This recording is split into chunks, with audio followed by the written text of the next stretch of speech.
Hey, this is Brian Slagle from Metal Blade Records. I had the great opportunity to hang out with Lars and James from Metallica to talk about the record Kill 'Em All, which is now its 25th anniversary, which is really a phenomenal record, phenomenal feat that it's lasted this long and still doing so well. So you get to see me talk to them about all the early days, about them going to New York, recording the record, touring with Raven, all sorts of good stuff. So check it out. It's a good thing. So it's the 25th anniversary of Kill 'Em All, and we're hanging out with Mr. James Hetfield, who had something to do with that record. I'm not sure. I think I was there. I think you were there. So, 25 years later, first record, obviously, which is I think is a big important step for any band. When you guys first started out, did you ever even think that you would get to a full length first record? Well, uh, you know, we were just happy to get off of work and show up in Ron McGovney's garage and have a place to jam. I mean, that that was enough. And then it becomes not enough, and you think, well, the next thing is you do a gig, and then the next thing is, oh, you write more songs and this and that, and you do the demo, and all of a sudden, well, you get a song on someone's compilation record. Quality wasn't that important to us. It was the content, and actually, getting to that point of doing a record, when we finally went out east. Johnny Z got us out east. We drove the U-Haul all the way out there and uh, got funds together for the record. We were up in Rochester, New York, and we never been to New York, and all of a sudden we're recording a record out there, and making a record.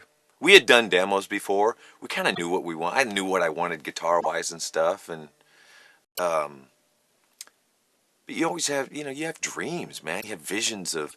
I remember being at school writing. I'm drawing up the band I'm gonna be in. I already know the name of the record. I know what it's gonna look like and all this stuff, and it's a dream that started to come true, and I remember sitting down talking about the title, Metal Up Your Ass was the title of the record, and we have the artwork, the toilet and the blade and all of this, and well, you can't have that, no one's going to sell it, and we got to come up with another title and all of that, but just all of the creative things that go around, making a record. But yeah, I mean, we had the songs. We had been playing those songs in the clubs forever. Kill 'Em All is basically, the first, 10 songs that we wrote. We were pretty particular about, I remember very early on with James having, what's the point of writing a song if it's not good enough to go on the record? So we were very kind of anal. But, every song, so Kill 'Em All is literally the first 10 songs. It's not, there was 16 and 10 of them made it on the record. I think that the last two, there was the famous, No Life Till Leather demo that had 7 songs on it. And I think that song 8 and 9 was No Remorse and Whiplash. Those were finished right around the time that I think Cliff joined the band. And we went and did a demo of those up in Walnut Creek up in Northern California. And then, of course, the 10th song being the bass solo song. So by the time we went to San Francisco, I think that pretty much all the songs were done or very close to being done. It wasn't like we, wrote. I mean, we were writing when we got to the East Coast, but those were the songs. That was Fight Fire and For Whom the Bell Tolls and whatever that ended up on the next record. So all the songs on Kill 'Em All were pretty much written. We formed in the fall of '80 when we started writing in. After we learned all our Diamond Head covers and all the rest of it, we started writing kind of right in the spring of '82. So most of the songs were written in '82, and then the last two, like I said, No Remorse and Whiplash. Seek and Destroy. I remember writing that in my little pickup truck when I'm working at the sticker factory in Whittier. I'm listening to Diamond Head, single note riffs, and it's like, hey, this is pretty catchy.